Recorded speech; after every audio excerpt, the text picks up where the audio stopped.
Welcome to Bite at a Time Books, where we read you your favorite classics one bite at a time. My name is Bree Carlile, and I love to read, and wanted to share my passion with listeners like you. All of the links for our show are in the show notes. Today, we will be continuing Emma by Jane Austen. Chapter 5. Small heart had Harriet for visiting. Only half an hour before her friend called for her at Mrs. Goddard's, her evil stars had led her to the very spot where, at that moment, a trunk, directed to the Reverend Philip Elton, White Hart, Bath, was to be seen under the operation of being lifted into the butcher's cart which was to convey it to where the coaches passed, and everything in this world, excepting that trunk and the direction, was consequently a blank. She went, however, and when they reached the farm and she was to be put down at the end of the broad, neat gravel walk which led between espalier apple trees to the front door, the sight of everything which had given her so much pleasure the autumn before was beginning to revive a little local agitation, and when they parted, Emma observed her to be looking around with a sort of fearful curiosity, which determined her not to allow the visit to exceed the proposed quarter of an hour. She went on herself to give that portion of time to an old servant who was married and settled in Donwell. The quarter of an hour brought her punctually to the White Gate again, and Miss Smith, receiving her summons, was with her without delay and unattended by any alarming young man. She came solitarily down the gravel walk, a Miss Martin just appearing at the door and parting with her seemingly with ceremonious civility. Harriet could not very soon give an intelligible account. She was feeling too much. But at last, Emma collected from her enough to understand the sort of meeting and the sort of pain it was creating. She had seen only Mrs. Martin and the two girls. They had received her doubtingly, if not coolly, and nothing beyond the merest commonplace had been talked almost all the time, till just at last, when Mrs. Martin, saying all of a sudden that she thought Miss Smith was grown, had brought on a more interesting subject, and a warmer manner. In that very room she had been measured last September with her two friends. There were the penciled marks and memorandums on the wainscot by the window. He had done it. They all seemed to remember the day, the hour, the party, the occasion, to feel the same consciousness, the same regrets, to be ready to return to the same good understanding, and they were just growing again like themselves. Harriet, as Emma must suspect, as ready as the best of them to be cordial and happy when the carriage reappeared and all was over. The style of the visit and the shortness of it were then felt to be decisive. 14 minutes to be given to those with whom she had thankfully passed 6 weeks, not 6 months ago. Emma could not picture it all and feel how justly they might resent, how naturally Harriet must suffer. It was a bad business. She would have given a great deal, or endured a great deal, to have had the Martins in a higher rank of life. They were so deserving that a little higher should have been enough. But as it was, how could she have done otherwise? Impossible. She could not repent. They must be separated. But there was a great deal of pain in the process.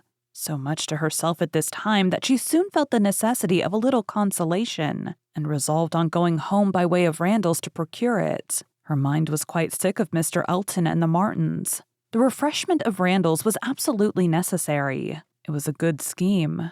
But on driving to the door, they heard that neither master nor mistress was at home. They had both been out some time. The man believed they were gone to Hartfield. "This is too bad," cried Emma as they turned away. "And now we shall just miss them. Too provoking. I do not know when I have been so disappointed." And she leaned back in the corner to indulge her murmurs, or to reason them away. Probably a little of both, such being the commonest process of a not ill-disposed mind. Presently the carriage stopped.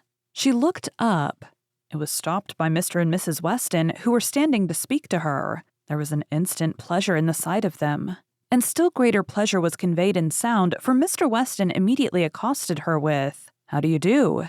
How do you do? We have been sitting with your father. Glad to see him so well. Frank comes tomorrow. I had a letter this morning. We see him tomorrow by dinner time to a certainty. He is at Oxford today, and he comes for a whole fortnight. I knew it would be so. If he had come at Christmas, he could not have stayed 3 days. I was always glad he did not come at Christmas. Now we are going to have just the right weather for him. Fine, dry, settled weather. We shall enjoy him completely. Everything has turned out exactly as we could wish. There was no resisting such news. No possibility of avoiding the influence of such a happy face as Mr. Weston's, confirming as it all was by the words and the countenance of his wife, fewer and quieter but not less to the purpose. To know that she thought his coming certain was enough to make Emma consider it so, and sincerely did she rejoice in their joy. It was a most delightful reanimation of exhausted spirits. The worn-out past was sunk in the freshness of what was coming, and in the rapidity of half a moment's thought she hoped Mr. Elton would now be talked of no more.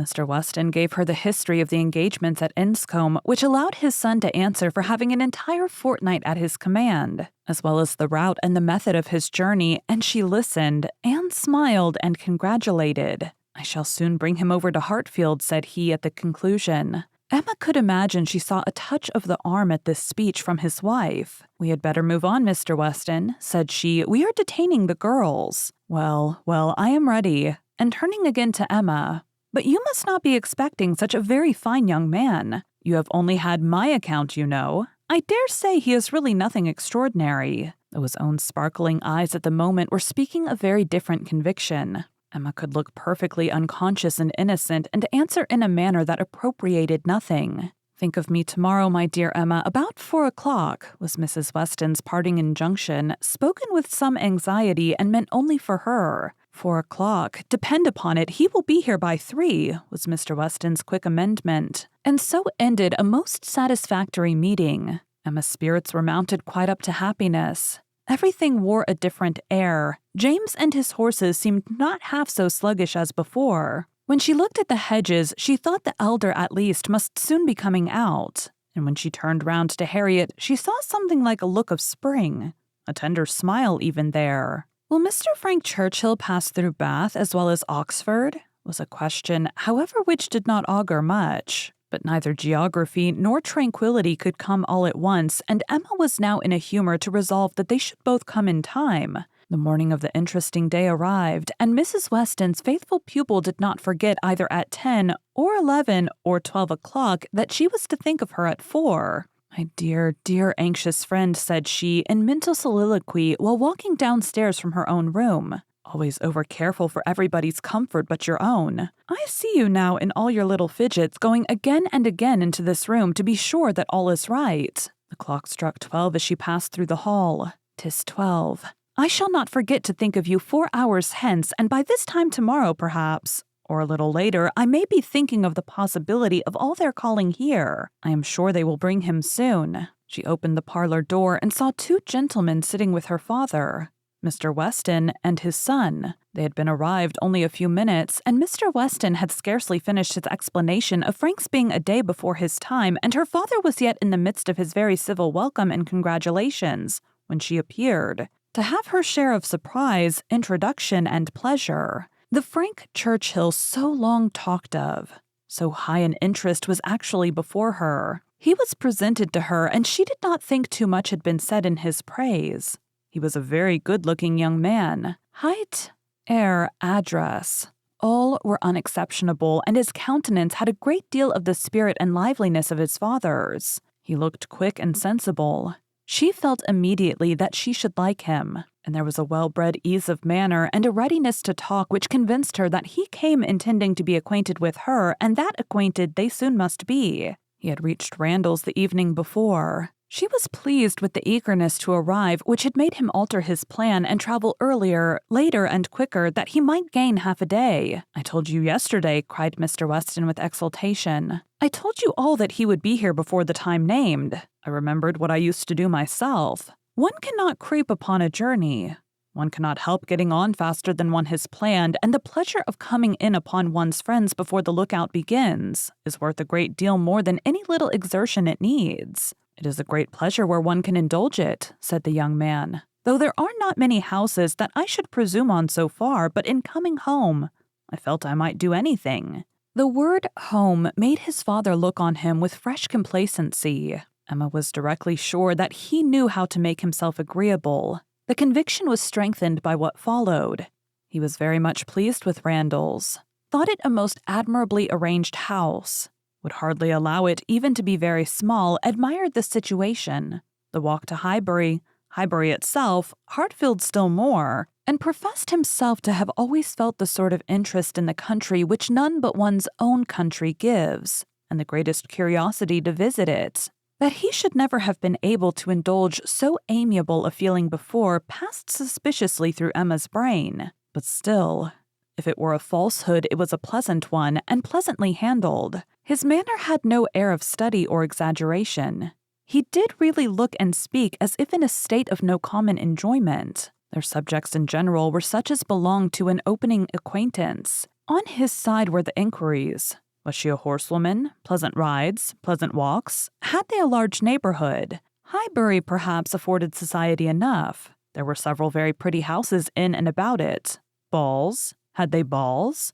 Was it a musical society? But when satisfied on all these points, and their acquaintance proportionably advanced, he contrived to find an opportunity, while their two fathers were engaged with each other, of introducing his mother-in-law, and speaking of her with so much handsome praise, so much warm admiration, so much gratitude for the happiness she secured to his father, and her very kind reception of himself was an additional proof of his knowing how to please, and of his certainly thinking it worth while to try to please her. He did not advance a word of praise beyond what she knew to be thoroughly deserved by Mrs. Weston, but undoubtedly he could know very little of the matter. He understood what would be welcome.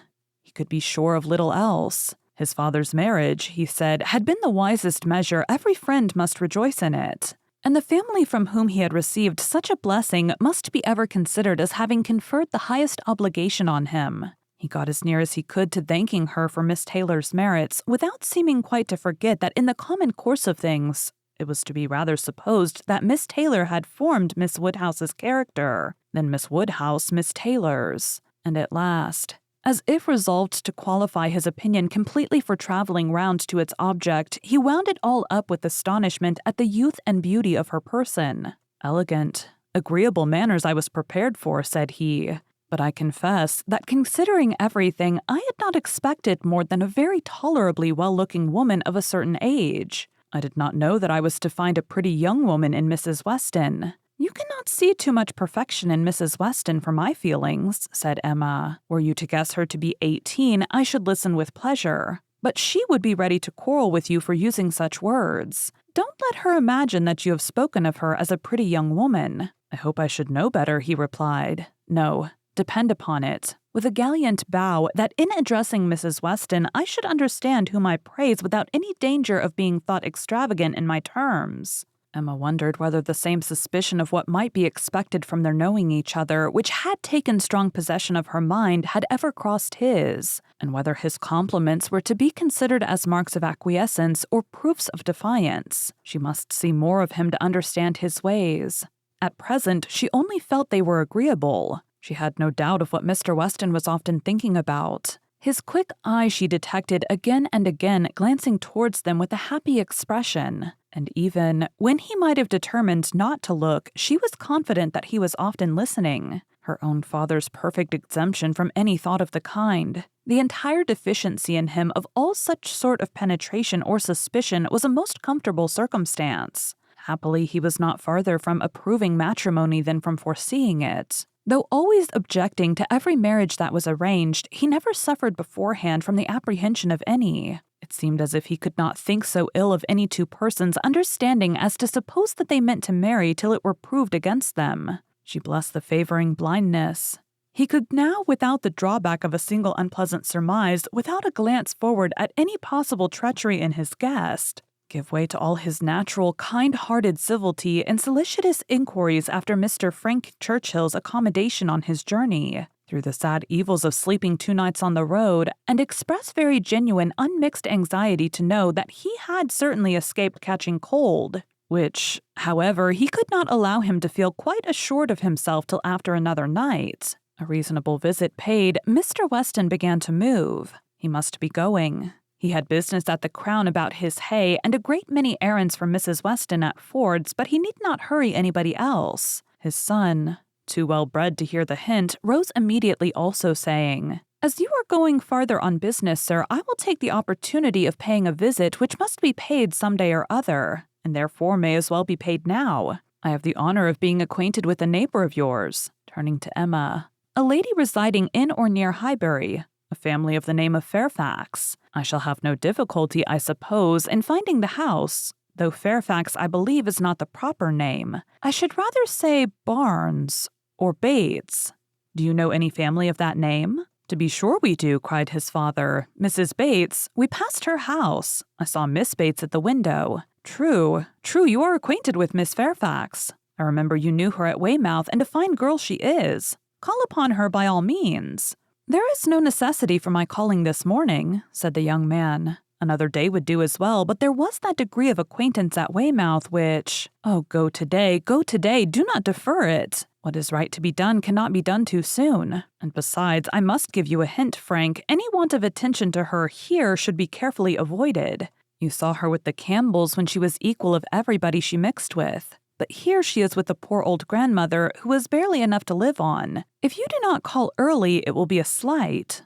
The son looked convinced. "I have heard her speak of the acquaintance," said Emma. "She is a very elegant young woman." He agreed to it, but with so quiet a yes as inclined her almost to doubt his real concurrence. And yet there must be a very distinct sort of elegance for the fashionable world if Jane Fairfax could be thought only ordinarily gifted with it. "If you were never particularly struck by her manners before," said she, "I think you will today. You will see her to advantage. See her and hear her.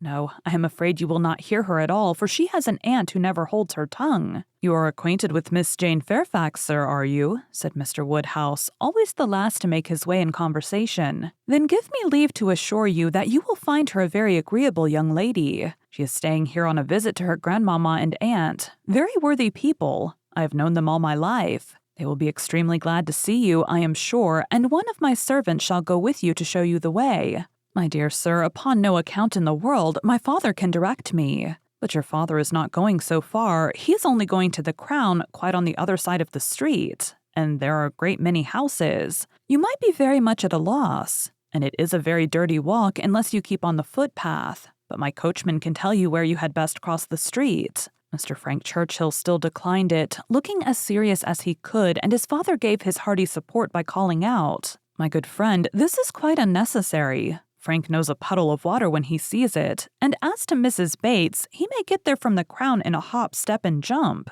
They were permitted to go alone. And with a cordial nod from one and a graceful bow from the other, the two gentlemen took leave. Emma remained very well pleased with this beginning of the acquaintance, and could now engage to think of them all at Randall's any hour of the day with full confidence in their comfort.